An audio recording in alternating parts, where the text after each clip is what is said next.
Right, welcome back to the Otis Jones Show, the show where we get topics picked by ChatGPT and shit about them. That's my new slogan. And shit about them. Shit about them. Okay. Yeah, because I forgot to say chat one time and I'm keeping it. We have Dan Madeley in the building, comedic hero.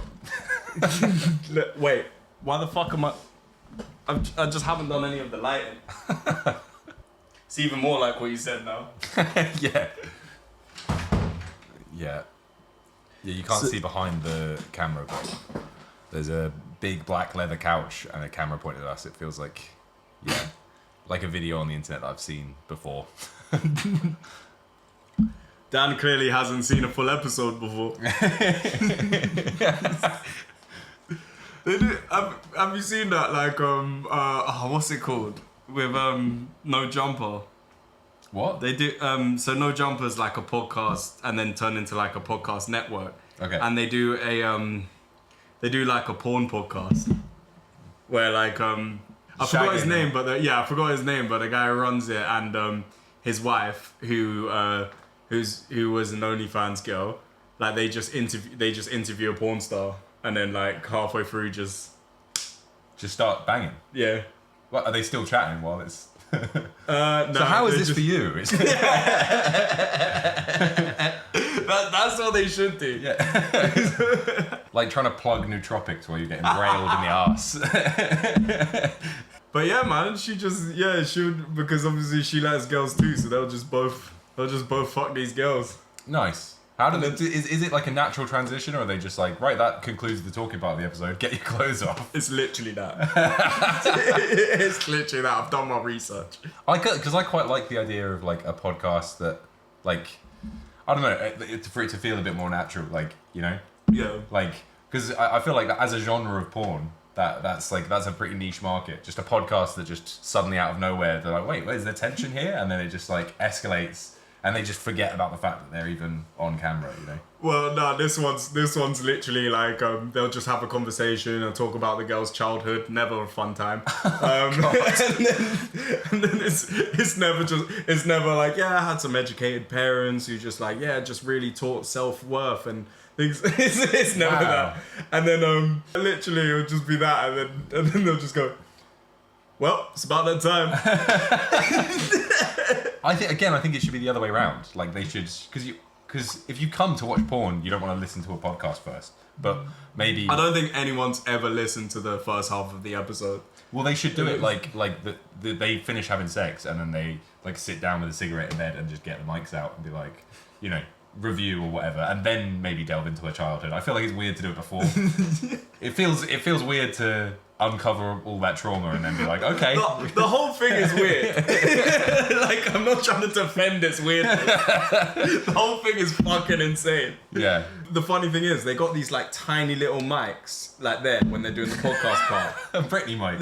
Yeah, but it's like more sleek. Yeah. And it's like that, and I'm like, I'm just watching like, why don't other podcasts use these mics? Like, they're really good quality and they're just sleek and like, people are like relaxed, they forget it's there and they're just... Yeah. Anyway, it's about that time. But now she started fucking other guys. Yeah. And the internet's gone crazy about that. Like, what, you mean fucking other guys on the podcast? Yeah. Or, right. Well, she just... So basically, I know too much about this. I liked some of his podcasts before, and I was also a fan of her work. And so basically she used to just do like solo videos. Okay.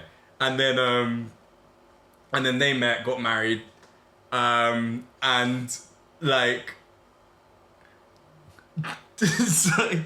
so then I don't know where it came in where they started doing a podcast where they were fucking these women. Yeah. But I mean, he had a podcast. He had a podcast studio. She had an OnlyFans. I think it's natural to, you know what I mean. And then they were doing that for years until she now makes OnlyFans movies with other guys once in a while. Right. Okay. And now the internet's gone crazy. Like, how could you let her do that? Meanwhile, he's been fucking girls for like years. That feels like an occupational hazard. Yeah. This is interesting. Like getting the drama on a podcast I've never heard of. I was always wondering whether I should be a porn star, but like I don't think don't think I got the childhood for it. Like I've got enough, like just enough trauma to be a comic. Yeah. But I don't think I could be I don't think I could deal with the pressure of like lights and cameras and stuff. I mean, oh, so you're thinking about like the proper like browsers and shit like that. I was just thinking like a little like help out with their OnlyFans and that. like just a phone and a tripod. Yeah. Like an open mic comic. Oh yeah, fair. I don't have enough faith in my own. I don't think it's gonna play well on camera. What you know. And my problem is, I think mine will play too well on camera, and then I'll look back at it and be like, "That's what I've been doing." Yeah, that's what I mean. Like, yeah. Also, I don't think my butt suits my body. So, what do you mean? So if I'm just on top and you just see it like I think it's just like small, and it's just like I'm quite like thick otherwise. Yeah, well, you got a tiny bum.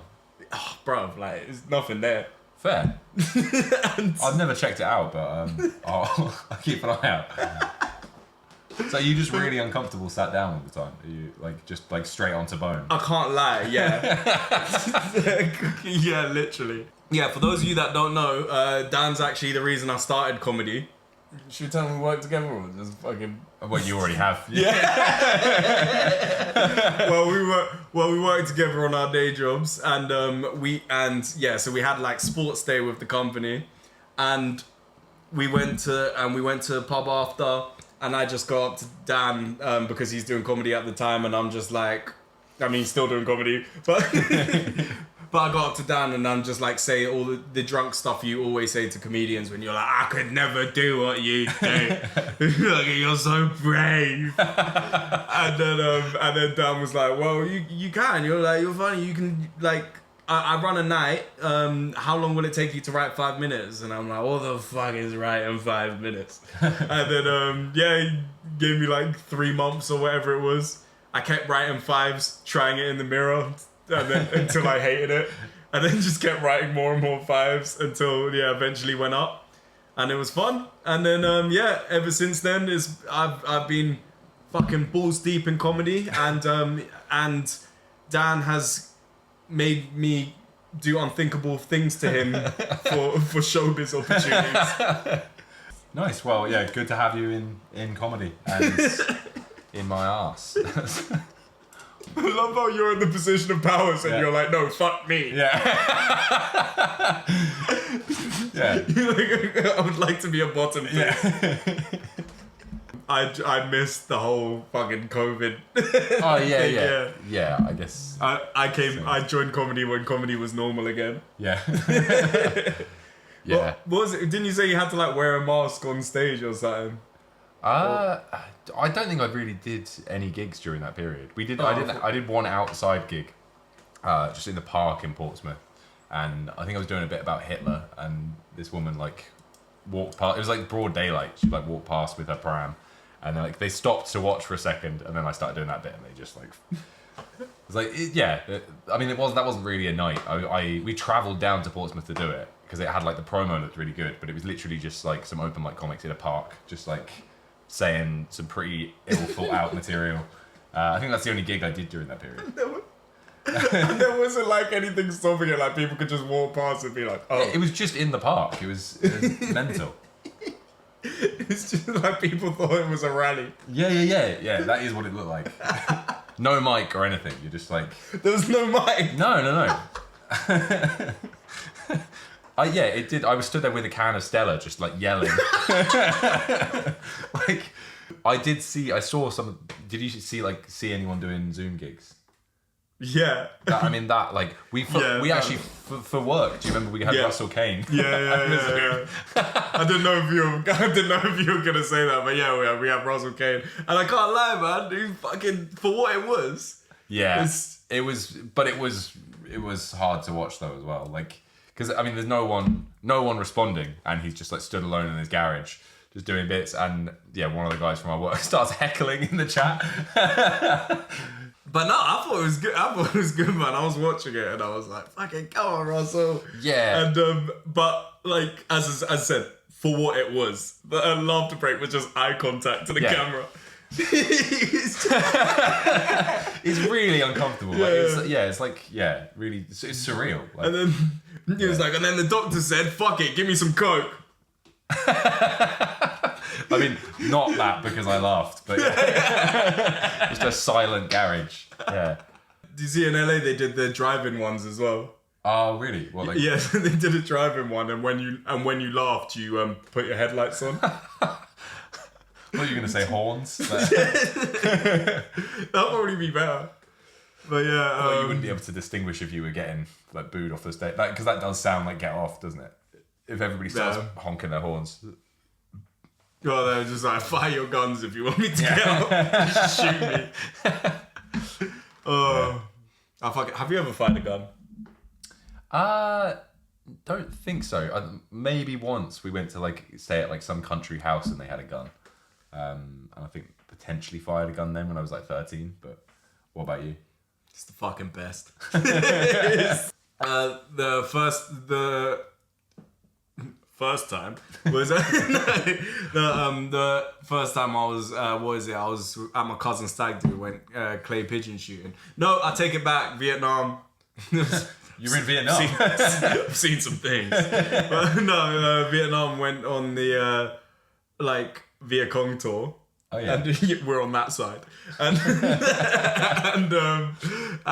yeah, so it was really interesting. The US, the way they're just like, yeah, we just so then we just like thought enough was enough and stuff like that. It's like, no, they fully lost the war, bro. They fully lost the war.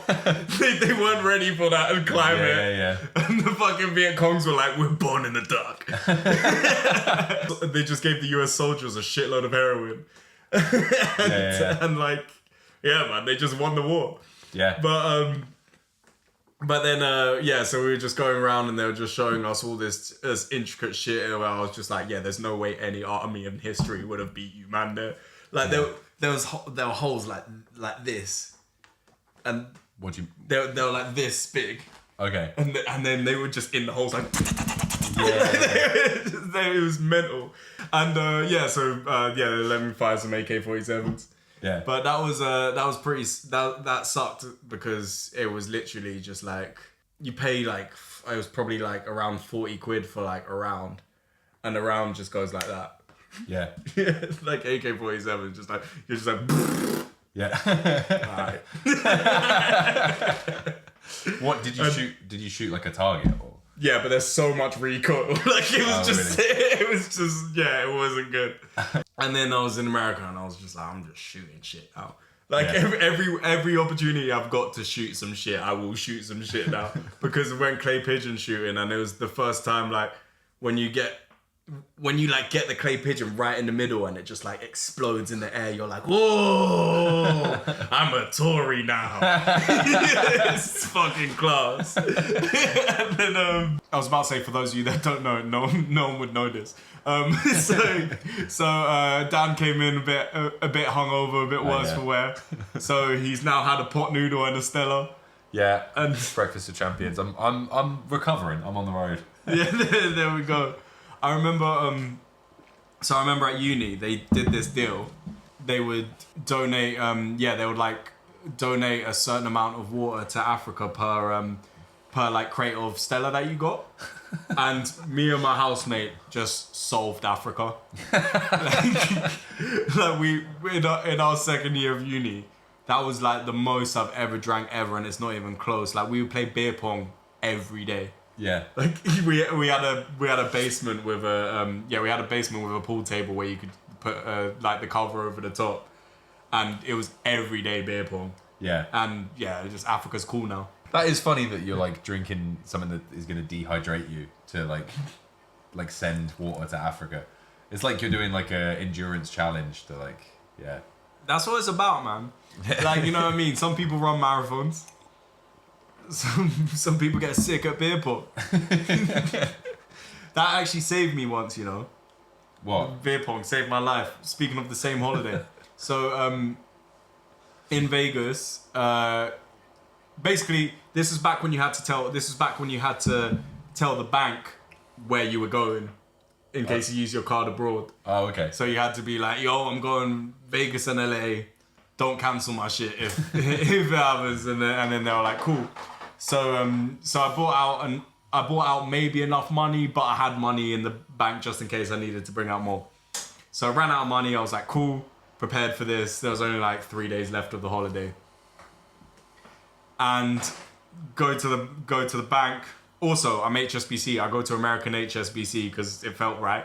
And they were like, nah. And so I go into the branch and then they're like, your card means nothing here. Really? Yeah. They were like, this is America. They were like, we don't want your commie cards. But yeah, so they were just like, you got to call the number. So I was like, cool, can I use your phone? They were like, no. What the fuck? So they were like, go to your hotel. I was just like, I don't think my hostel will let me use the phone and call England. But so I went to the Trump and just pretended I was staying there. And I was just like, hey, let me use your phone. I was on hold for them for over an hour. Eventually I get through and I'm just like, hey, yeah, I ran out of money. Can you fix my card? They're like, yeah, we just need your details and then we'll reactivate your card. I'm like, cool. And then they just lost signal and it ran out. Oh. And then I was like, fuck, I go to the desk and I'm like, yeah, it just ran out like halfway through. Like I got to be on the phone for another hour. But I had to because I had no money. And then, they were just like, so which room are you staying in? And I was like, fuck. So I'm just like walking down the road in Vegas and I'm just like, don't know what I'm gonna do. Like, I also need $60 to get my suitcase back to LA to get it home. So like, I'm just so fucked. I got like $20 left in cash and I'm just like, I don't know what to do. Like, I'm gonna die in Vegas. And then I look up and it's like a fucking bright light moment. I see, play beer pong for money. And I was just like, oh, they don't know how long I've been practicing. It's like, this has been every day of my life. So I just go in and I start hustling people. You basically just put money on, it's just simple. You just put money on the table and then winner takes all. So I'm going up to random people and I'm like, listen, I'll fuck you up at beer pong right now. And I'm dead sober. Yeah, and I'm like, oh my God. And then as soon as I get on the table, I'm just like, bop, bop, bop. So that $20 turned into $260. Oh, really? And yeah, it completely saved me. But yeah, so I went to a casino and played some poker. And I played for like 3 hours. Ended up getting up to like $400. And then by the time we finished, I was at $255. So like I ended up only losing $5, but the whole time they like give you free drinks so that you make bad decisions. So I've just drank for $5, just drank for 3 hours, just non-stop. And it was sick, man. Just fucking sorted me out. But yeah, it was sick. Now those last couple of days as well, you can imagine the high I was on. Like after that, I was fucking yes. And then I had a legal marijuana license as well in California. You don't need that anymore, but like at the time it was like it had to be medicinal. And found it, like walked around, found a doctor that didn't give a shit. And he was just like, yeah, sure, you're fine. He's just like, yeah, you got depression and insomnia, right? Right, cool. That'll be $40, please. So when you go to different dispensaries, I don't know if it's still like this, but when you went to different dispensaries, as you sign up, they give you like $5 to $10 like free credit. Okay. For each dispensary. So the last day, I just had one more day in LA before flying back. And I literally just went to every dispensary I went to before and just claimed all my credit. I was just getting like a pre-roll at every place. Yeah. And I was just, by the time I got to, that was the day I got on the flight as well. I just remember being in the airport like.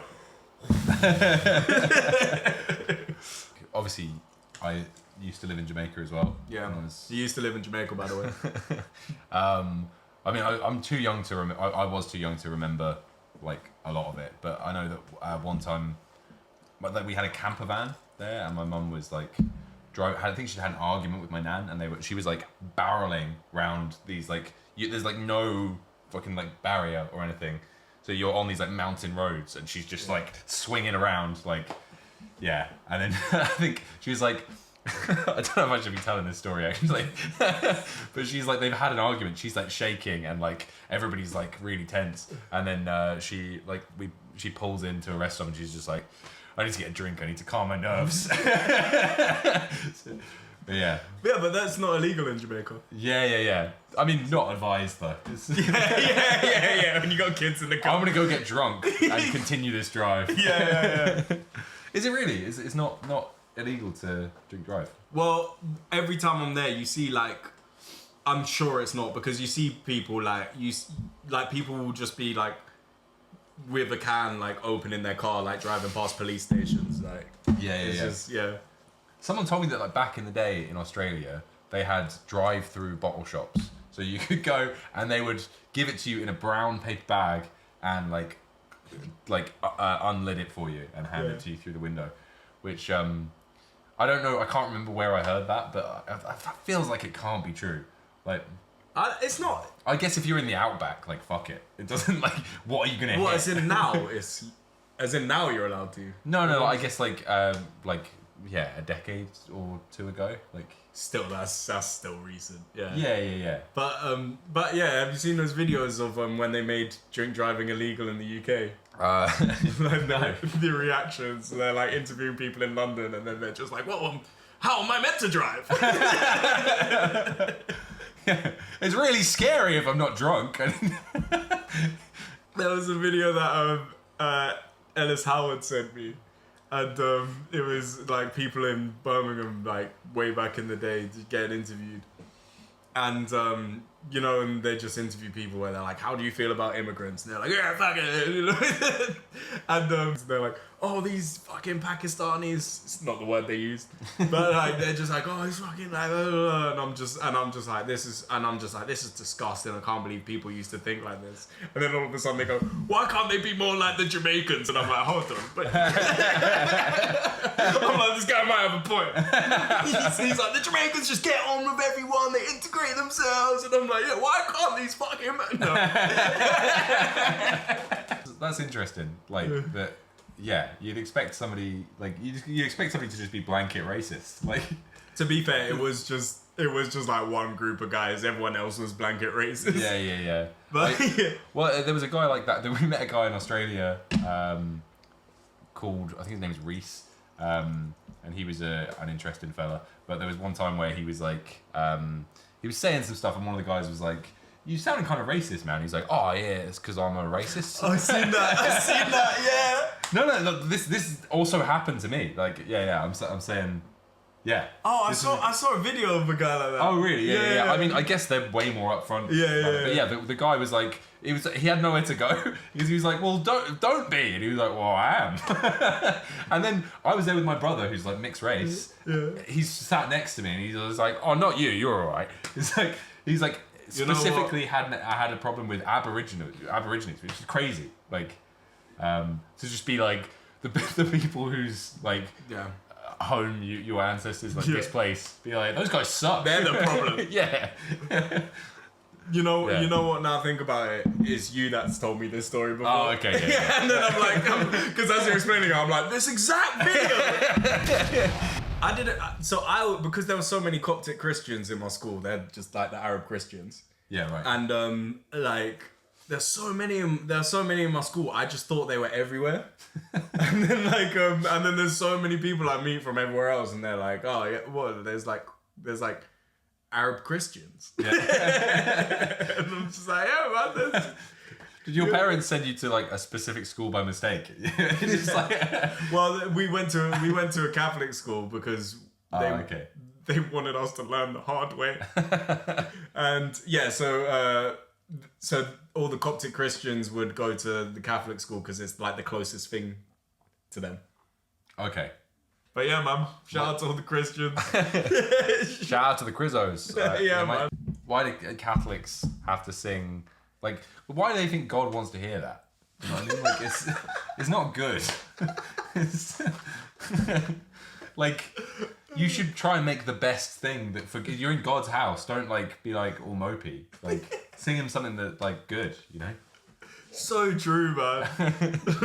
Yeah, I'd way rather go to like a Yeah, even black churches, man, they'll be like, so even if it's like the same song that they would sing in a Catholic or a Church of England church, like they'll oh, get jazzed up, boy. You know what I mean? Yeah. Gotta be like the same tune. Yeah. We lit. Yeah. Do you think, like, as well, if you're obviously supposed to be a good person to get into heaven, but like if you're just really boring, do you not think God's gonna be like, sorry, we're full. You got to go, because like it's forever. It's a party forever. It's a party forever. Yeah, you don't want like the just like as well like some like cloying like, oh, I love you, God. Like, okay, I'm busy. I'm talking to Einstein or whatever. God's like got a caveat for like, if you sinned a lot, but you are really fun, so I'm gonna let you in. Like obviously like Hitler's not in there. We can rule that out. Like he's No.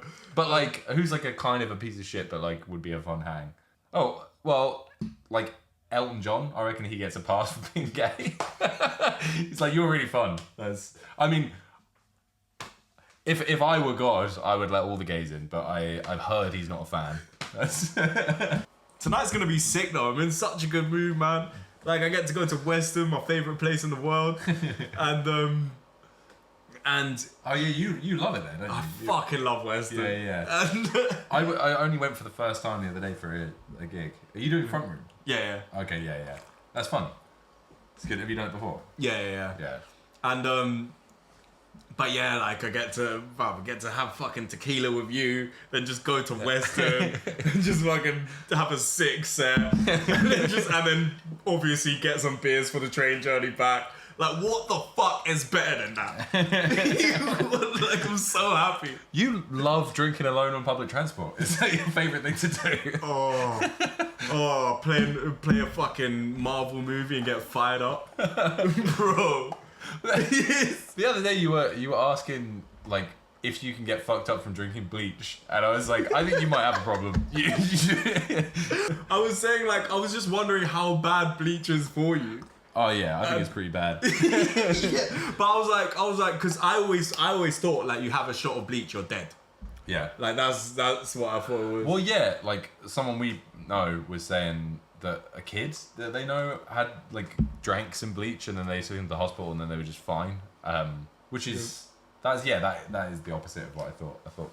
Yeah, so then I said, what? So you can just have a double bleach and Coke and be calm? and then no, you cannot mix it with Coke. It's lethal when it's mixed with Coke. It's like Mentos. Yo, that's quite a fun prank. Yeah. Like someone's just got a double rum and Coke in the club and you squish. What, with bleach? Yeah. You poison them. Yo, shout out to them. No one poisons anyone anymore, man. Man, yeah. Bring back poisoning. Yeah. You were just saying how you're feeling amazing because now you were hungover and now you're on the tequila and it's great. But like, that's the problem with this show, because I always film at like 2 p.m. or whatever. Like, and I'm having a good time with a guest. Like every single time, I'm like, we should fucking go out. Yeah. We should fucking go just hit some fucking place. Yeah. But we both got gigs. Yeah. Anyway, I have a house party afterwards, which like not my house party, unfortunately. Yeah, I'm going as a Martian because you have to go as something beginning with the letter M. Nice. But can I go as Marshall? Yeah. What, Marshall the Martian? No, it's in like Marshall Mathers, get the blonde hair going. Oh right. That was just the first thing I thought of. And go as Mansa Musa. Yeah. MILF? You could be a MILF. I could be a MILF. Yeah. We could just do M's for it.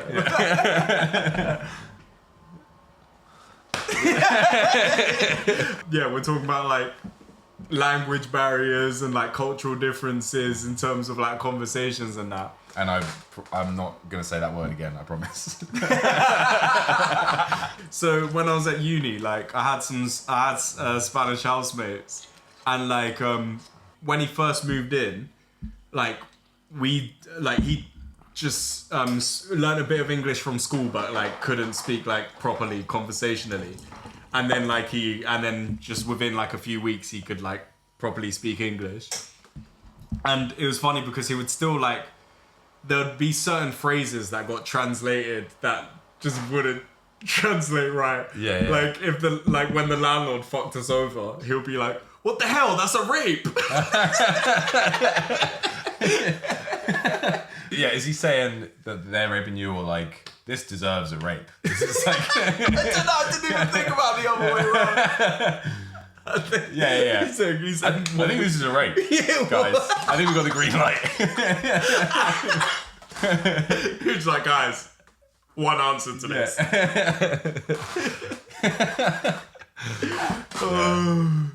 So the world's wars at the moment. That's not how you say it. That's not how you bring up The world's wars at the moment. Yeah. Well, you know what we need to do to Netanyahu. I think it's a rape. Yeah. We haven't brought that up. You're a sick roaster. You're a very good roaster. Thanks, man. Don't know how you come up with the shit you come up with. And it's so funny, man. Like, roasting's such an important part of comedy. Like, it is just... there's no limits. You just fucking do it. And then if people think there is a limit, they lose. Yeah. And I bumped into somebody who'd been to one of the roasts that I was judging, and it was Jess Lowe versus Omari. Oh yeah. And she was like, yeah, like that one got pretty. She was like, I was pretty uncomfortable with some of the stuff that was being said, because I remember after the roast finished, I was like, wow, Jess, that was pretty racist. Yeah. Like, but it's fine because you did it in a silly voice. She's Chinese. That's. But yeah, like she did go. I mean, I think they'd run each other's roast past each other, which I guess is like part of it, right? Yeah. You kind of, if you're gonna do something a bit fruitier, then you have to check with the other person. Which I did. I had a roast with Sophie, who's like trans, and I asked her if there was anything that she didn't want me to say, and she was like, "Trans jokes are fine, but like run them past another trans person." And I was like, "Yeah, absolutely." But I ran them past June. And, Yeah, June. and June was like, was like, "Ha, that's funny. You should call her a man." I was like, okay, that's. It's like, I don't know why I'm asking you for advice, actually. The worst thing is about the whole, just comedy in general, is the whole punch down rule. I fucking hate that. As a person of color, I fucking hate that shit. Whereas like, because first of all, saying like punch down is like, that's implying that I'm below you. Yeah. And it's just like, and then people will come back to that and be like, no, it's not that we think we're below you. It's that like the way society's set up and like blah, blah, blah. And it's just like, okay, if that's the case, the way society's set up, Chinese people are doing great in this country. So you should be able to say whatever you want to Jess Lowe. Like if that's the case, but then they're like, oh no, you can't do that because there's like, now you're moving the goalposts. I think the whole argument is just stupid. Like people, it's just like, if shit's funny, shit's funny. Yeah. Like if it's not, then that's where the issue comes in. Yeah, it's a difficult one though, isn't it? Because like, I guess the audience decide that, like, and like that's like such a vague, like. Exactly, because like when what's his name? Like Mark Norman did a joke in a special about he went to a strip club and like there was a black stripper there and like then he did like a racist joke, but everyone loved it. All black people loved it. Like everyone loved it, and it's just like, if the joke's funny, like people will laugh. Yeah. The whole punching down argument is just like, is just ridiculous. Well, I don't think every joke has to be like punching either. Like you can make a joke about a thing without like you're not attacking everything you talk about. Like which is why that his shit was kind of punching, but that's but it was funny. Yeah. How do you feel about people that snort cocaine from strippers' assholes? How do I feel about this is the hard journalist part. Yeah, I mean, as long as it's all consenting, then I think. What if it's not? If it's not, don't do it. That's a hard line. Don't. Yep. It was a hard line. Oh man. To be fair, I do have a joke about this as well. I don't think it's cool. Yeah. Like it's the saddest combination of things that you could have, because it's like you're going to like pay to see boobs in real life, and also you've bought some coke because you're shy to talk to the strippers. Like it's I realised it just seemed like I just like you know, the old radio interviews with comedians where they like set you up for the bit. Yeah. It seems like I just did that. I also didn't really do the bit. I like it felt weird to like say the bit as I would say it, so I just explained what the bit was. But yeah, that was crazy how that was the game back in the day. They used to go to local radio stations and be like, this is Bobbity Booby, and he's here because he's doing this theatre tonight. Yeah. And it's like you should buy a ticket. How do you feel about Michelle Obama? Yeah. Be like, man, I want to fuck her. Yeah. I miss Bobbity Boobity. He was so good. Yeah, good, great African comedian. And there's like loads of documentaries being released now about like TV from the 2000s, like expose documentaries about like America's Next Top Model or whatever. Or like the Biggest Loser, you know, the one where they have to There's lose. one that just came out about Tyra Banks, isn't it? Yeah, exactly. And it's a weird style of documentary because they just show you exactly what was broadcast, and then they're like, pretty fucked up. Being a documentarian has never been easier. You just like have to like sit down and have a marathon and eat a tub of Ben and Jerry's. I saw the Tyra Banks shit. Like I saw like clips from the documentary, and they were just like, and then she said this, and it's just stuff from what was on air. And I'm like, and we loved it. Yeah. It was like we thought it was class. It's like we're the ones that should the ones that should be in trouble for it because we loved it. Yeah. I mean, there's some pretty fucked up stuff happened on. I didn't watch all of it, but like I got the gist from my housemate. I feel like the Biggest Loser show, like that. If it wasn't so horrible, that is interesting. Like, I think watching somebody like transform their body in that space of time is like, if it wasn't so unhealthy and horribly done, like I'd watch that. Just like the issue is with that one, it's like I remember I thought this at the time as well. Like the other shows, I was just like they would do fucked up shit, and I'll just be like, it was funny though. Yeah. But like because I was a kid, but I remember as a kid looking at this show and like. It would end with liposuction. Like they would have like made progress. They would have made progress and they would have lost a bunch of weight, but they didn't hit their target weight within the 6 months. So they're like, now it's time for the liposuction. What? Surely that destroys the whole point of the. I know. I remember as a kid being like, the fuck. I don't know. I'm like maybe it was. I'm against it purely from like a game. Yeah, maybe it wasn't Biggest Loser. It might have been. Now think about it. What was the Gok Wan one? Oh yeah. How to Look Good Naked. Yeah, that was it. That was it. Yeah. So they would How to Look Good Naked. Pay for massive surgery. But it's annoying because they fully changed their lifestyle and they did like proper well.